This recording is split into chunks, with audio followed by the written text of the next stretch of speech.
Hi, welcome to another episode of the In His Radiance podcast, where we are uplifting women through hard times in their life from the womb to the tomb.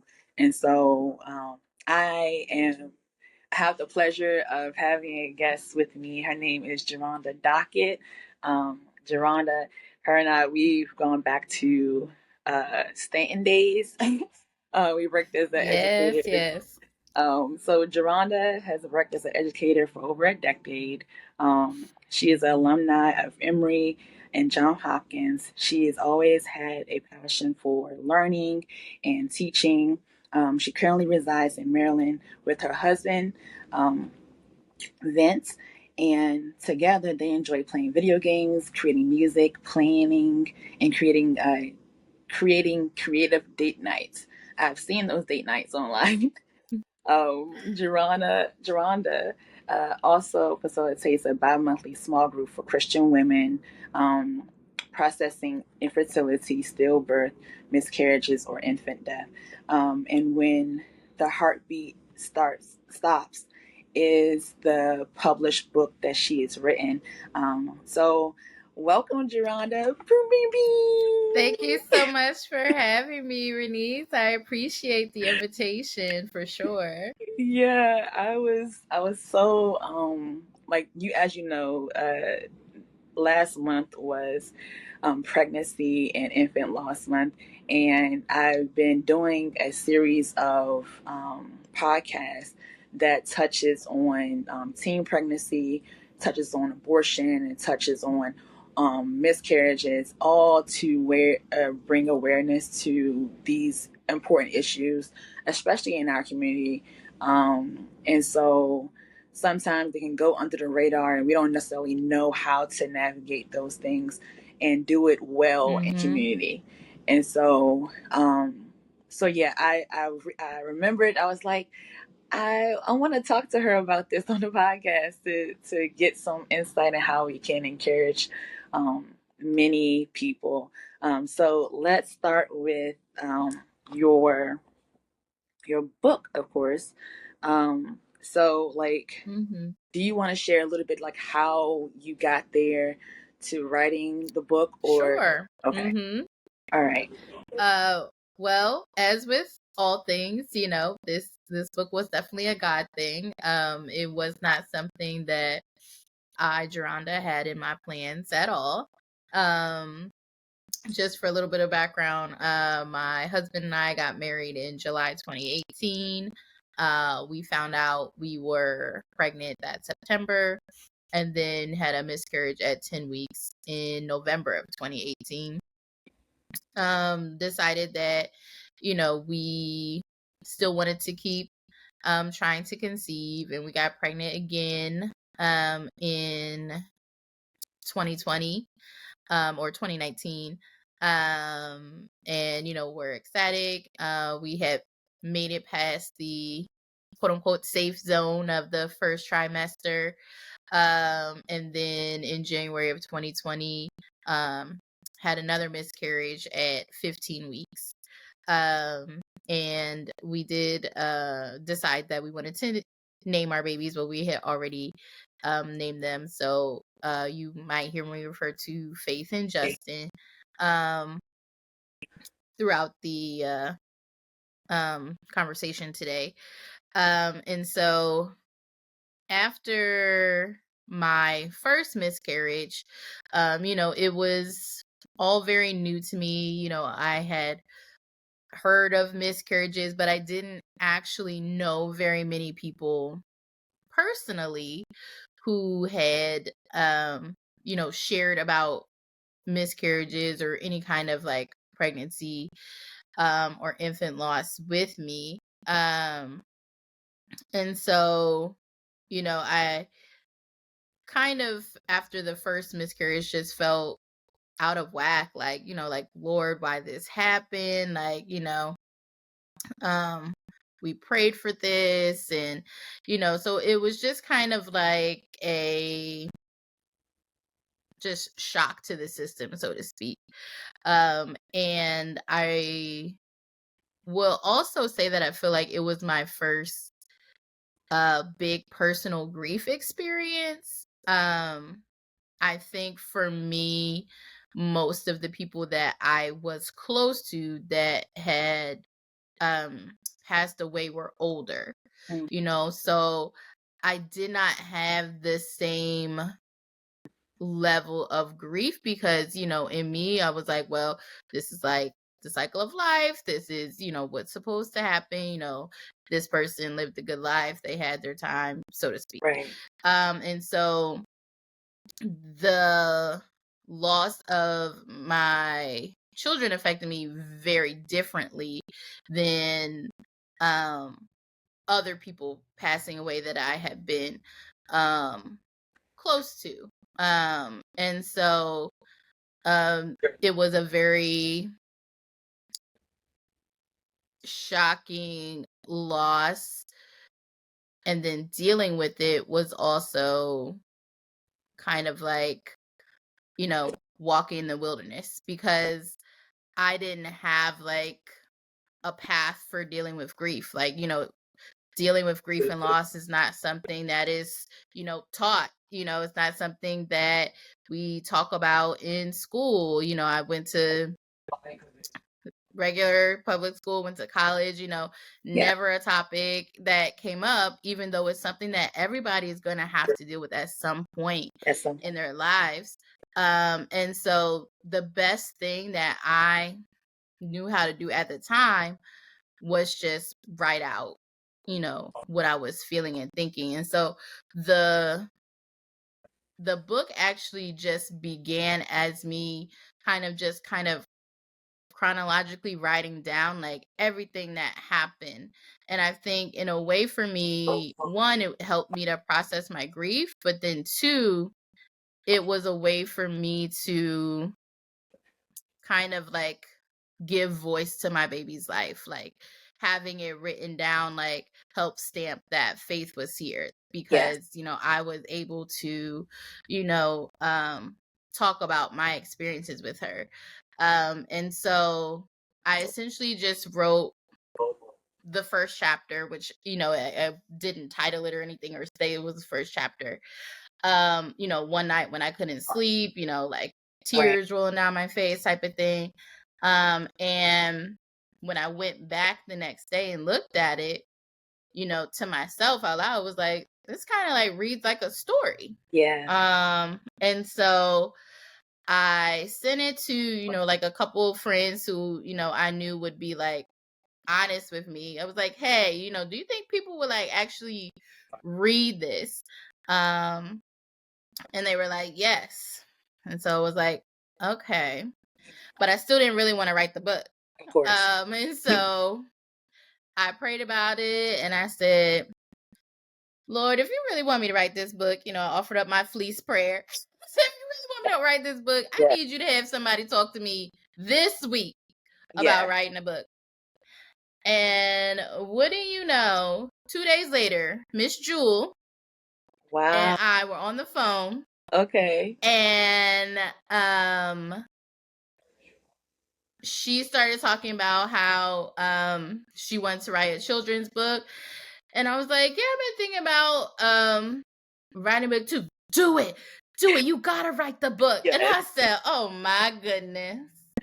And so it was like, one, it was like Miss Jewel and I didn't talk on the phone like that very often. So I can't even remember what like sparked us talking on the phone. And then two, for her just to say it so like bluntly like that, do it, you gotta write the book. Yeah. I was like, fine, guy, okay, we're gonna write the book. Yes.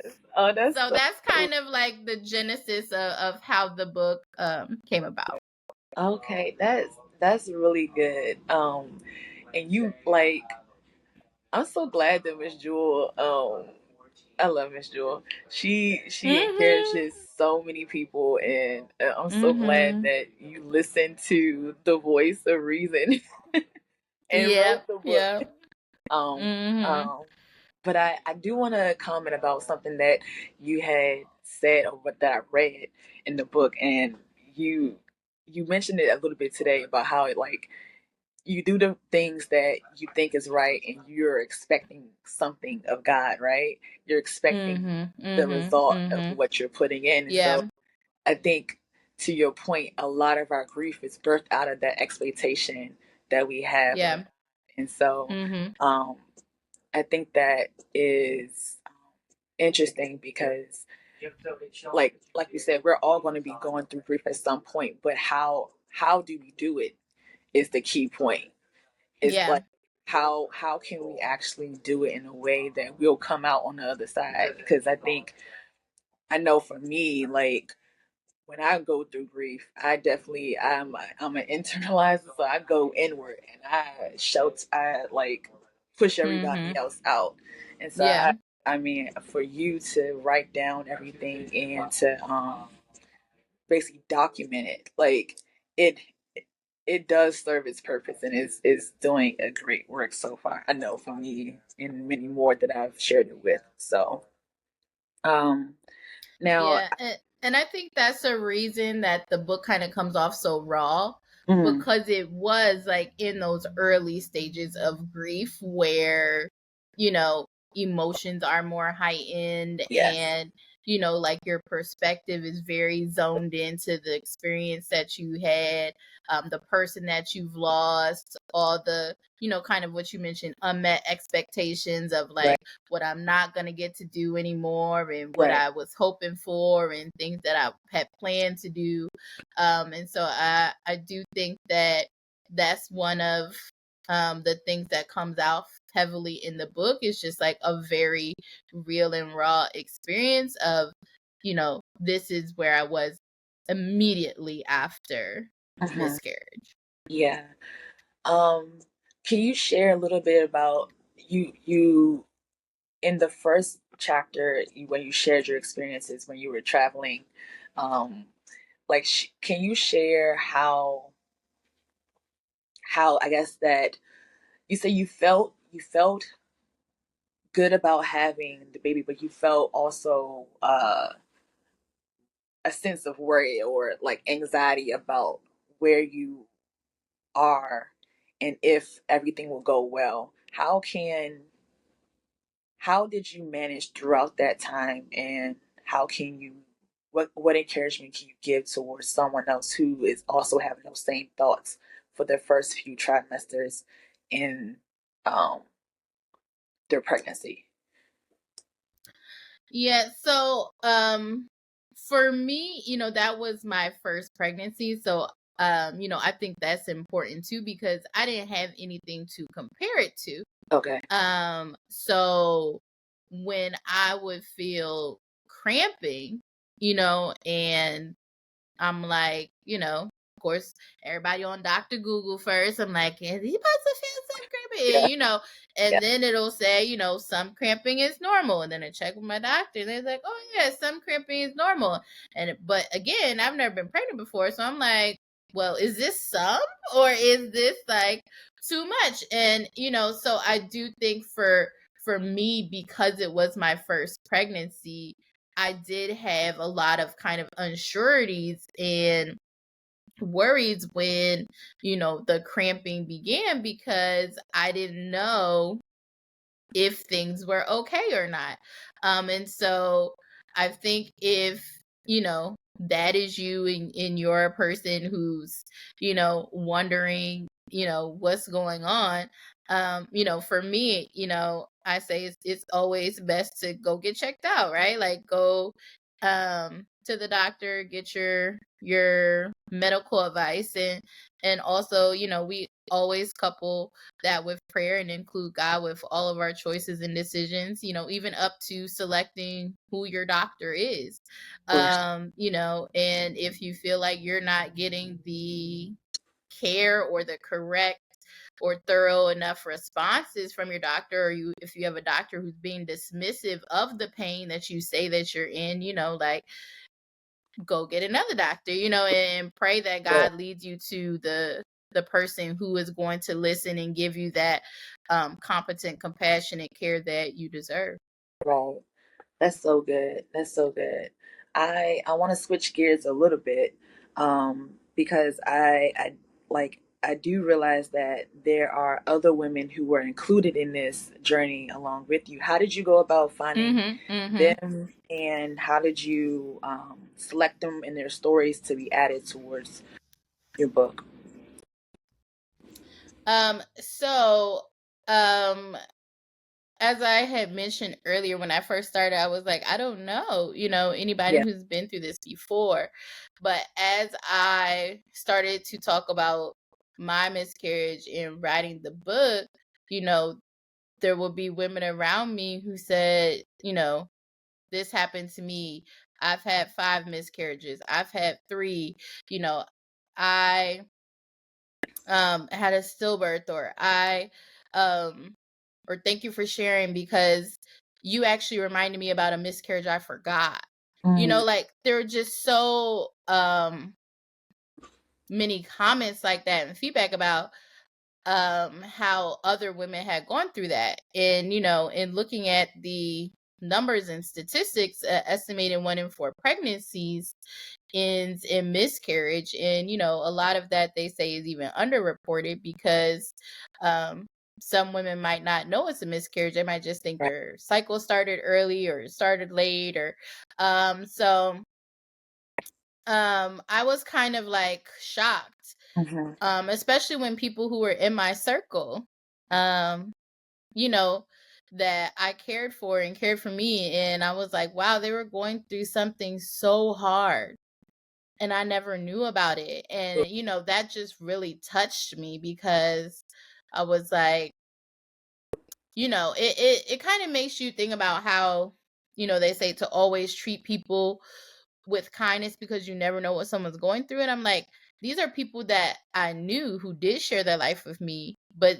this was a part that was so painful that they did not share it with me. And so I think always thinking about how a lot of people have that something that is so painful that they just don't even feel like they can share it with, the people who are even close to them.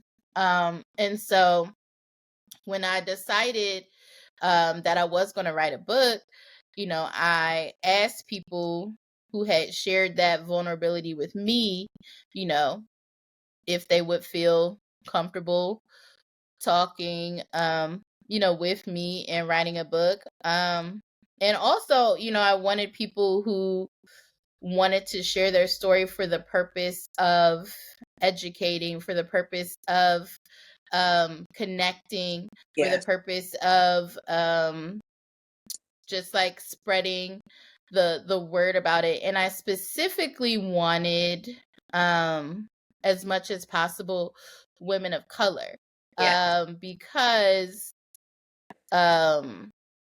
when I did go through my miscarriage and I looked online and I wanted to get books and I didn't see people who looked like me. Most of the books were written by white women, and of course I can still learn and empathize, right, with a book written by a white woman, but I really wanted to, be able to connect with someone who have had a similar experience to me, with that intersection of the medical system too, because white women and Black women don't experience the healthcare system the same. Especially here in America. And so it was important to me that I talked to other women and said, like, hey, would you want to share your story? Is it okay, that I write it down? And is it okay if you never see any money for it, right? Because I was like, I'm not writing this book to make money. Do I want people to buy the book? Sure. But that's not my purpose in writing this book.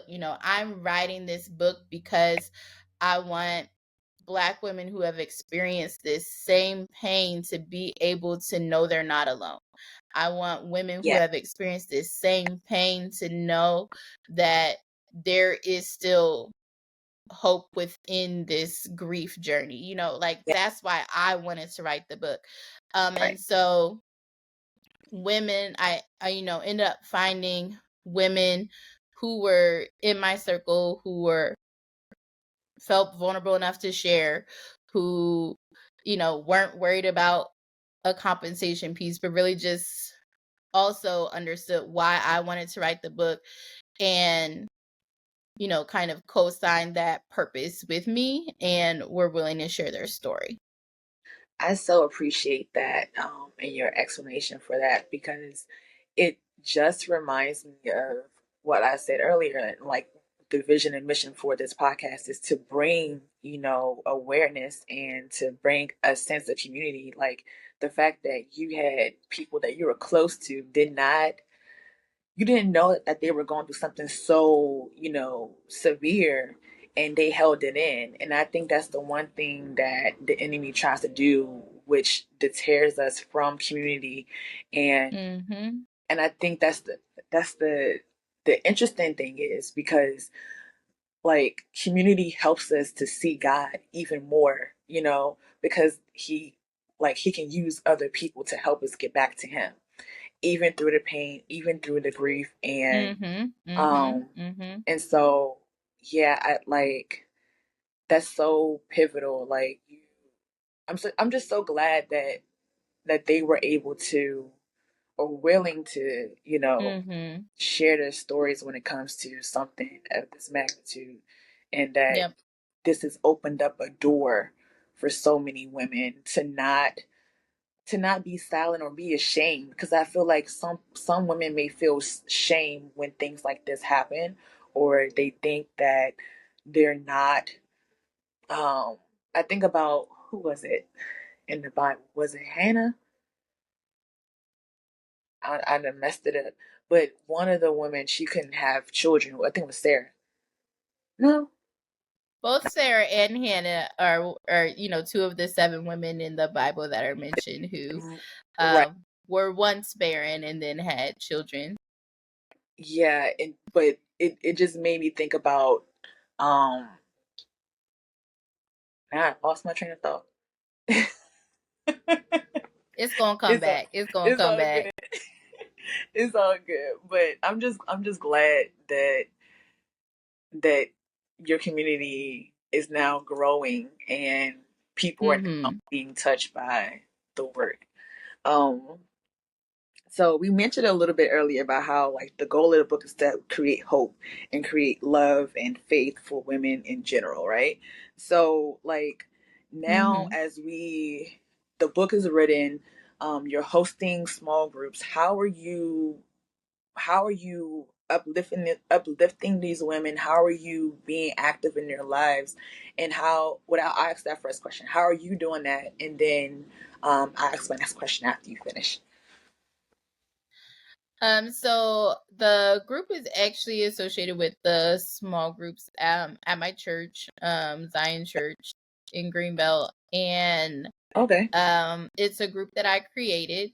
Um, I because after my miscarriages happened, I wanted to process it, with women who were going through the same thing, but I also wanted to keep God at the center of it. Like, I wanted to have a Christian perspective about it.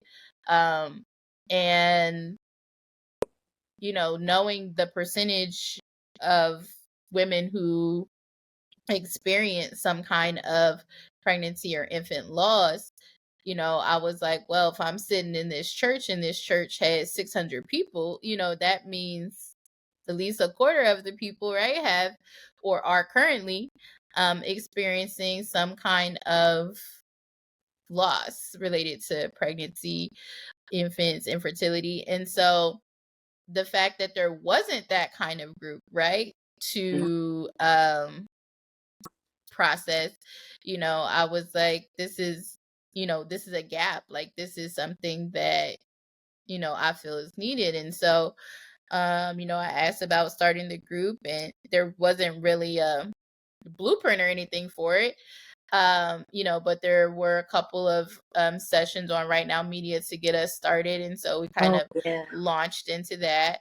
Good. Um, and I named the group Fertile Faith Okay. because I do truly stand on God's word that, we were created with the assignment and intention to have families, that it's God's will for us to have children planted at our tables like olive trees, that is God's will for us to have a quiver full of arrows, that he wants us to be fruitful and multiply. For sure. And so I think one of the things that can happen is that women start to feel like, like I'm broken, or this is what God quote unquote created me for, and now I can't do it. And so that's kind of where that like shame and guilt factor and blame comes in. And so, one of the things that we do in the group is, we have those raw and real honest conversations, like we check in with people and see how they're feeling. We have people who come to group and, they might cry for the first quarter of the group, because grief comes in waves. And so, we don't know what may have triggered their grief that day. Could be a song, could have been a movie, could have been, just something they saw or heard, or just something they thought about randomly that, quote unquote came out of nowhere. And so we allow space for people to process their emotions. We also really share like practical advice. We talk about our diets. We talk about different fertility centers. We talk about recommended doctors. We talk about different supplements, and so of course we also are in a word, because that's got to be like the center of what's keeping you grounded. And so I think for me, the group has been a space where it's not just that I'm encouraging the other women, but it really is the power of community.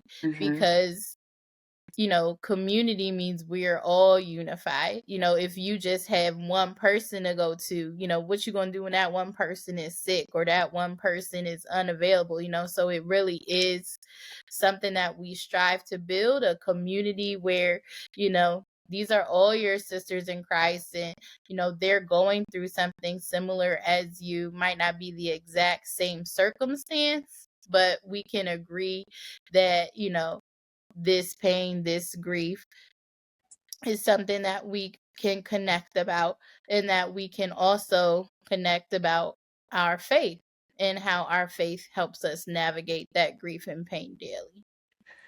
I really love that. Can I get information about that too, that group, so that I can Yep. blast I will it? definitely send it to you, because you don't have to be a member of Zion to join the group. Okay. Yeah, because Yep.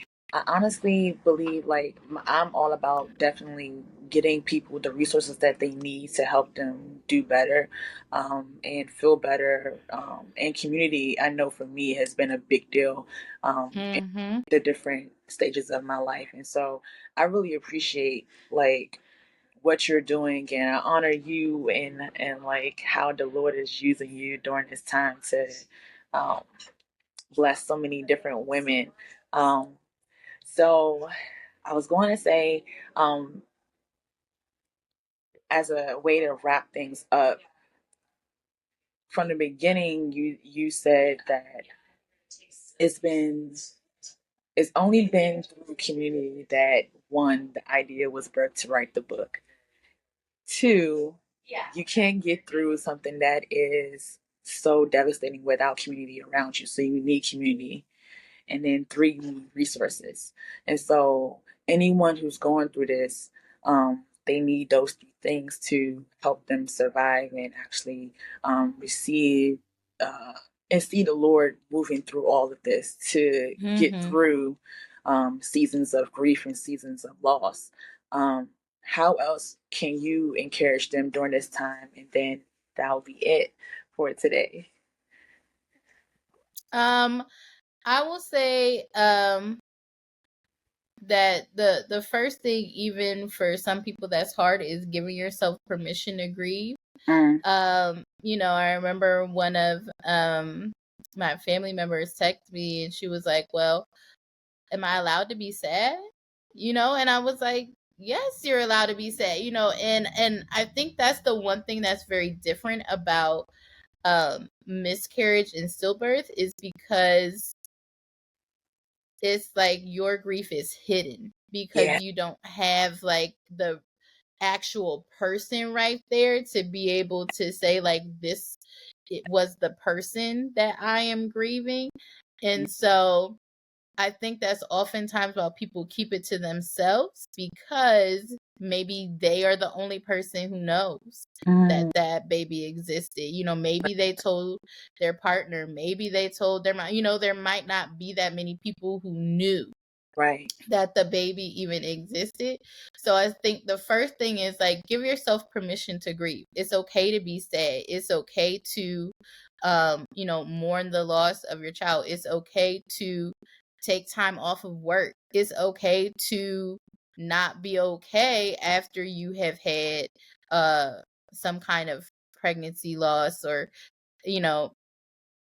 I think that's the first thing. Yeah. And then, definitely like you said, connecting with those resources, staying in community even when it's hard, because I think it is hard sometimes to stay in community when you are grieving, but let people love on you, like I know you talked about earlier that sometimes when you're grieving you kind of push everybody away. Yeah. And I think that different people, like you said, have different responses to grief. But as much as you can, let people love on you. And even if that means like they dropping something at the doorstep for you and they don't come inside, right? Even if you don't have capacity to interact with them, like let people love on you during the time where you need it. And I would say too, especially if you are a woman who's experiencing this and you have a partner, to really lean on your partner, lean on your husband, lean on the person who is having that same grief issue. And that can also be a very healing process. I definitely think that for me and my husband experiencing miscarriage so early on in our marriage, it was something so like intimate and brought us closer together because of how we leaned on each other. Because if not, it definitely can be something that can, drive a wedge between you and break you apart. So definitely leaning on that community, and just stay prayed up. Yeah. You really do have to, um even when it's hard, right? Even when you're mad Right. at God, even when you're like, this Oh, don't make no kind yes. of sense. you know God is near to the brokenhearted, Yes. and ask God to make his presence feel near to you during Yeah. those times. Man. You know what? It makes me think about having a part two because now you bring up I want to have Mr. Vince on along with you to share in Oh, I about love the it. partner. That would be awesome. So we'll have to do this again, JaRonda. Okay, it sounds good. Yeah. And I've always wanted to write a part two to When the Heartbeat Stops from the dad's Okay. perspective, Okay. because there is so few material about grieving pregnancy and infant loss from the male perspective. Here we go. Um and especially again from a black dad's perspective. Yes. Um and I think that again, because it's something that is so prevalent for us not to have resources for our men and have support groups and have that same community, is so detrimental. So I've always wanted to do a part two. So if you are a angel father, please contact me because it is something that I want to do. Would love to share your story. Okay, awesome. Awesome. Well, thank you, JaRonda, for taking the time to come and speak with me about your book and your experiences when the heartbeat stops. Um, So yeah, thank you all for listening to this episode. I hope that it encourages you all. You will be able to contact JaRonda through her socials that I have. So I'll link those down in the description. You can purchase her book also from Amazon, and it will be also linked down in the description box. So yeah, I appreciate you and I appreciate everybody for joining. Thanks. Bye. Awesome. Thank you. Yeah, bye bye. Have a good one. You too. Okay.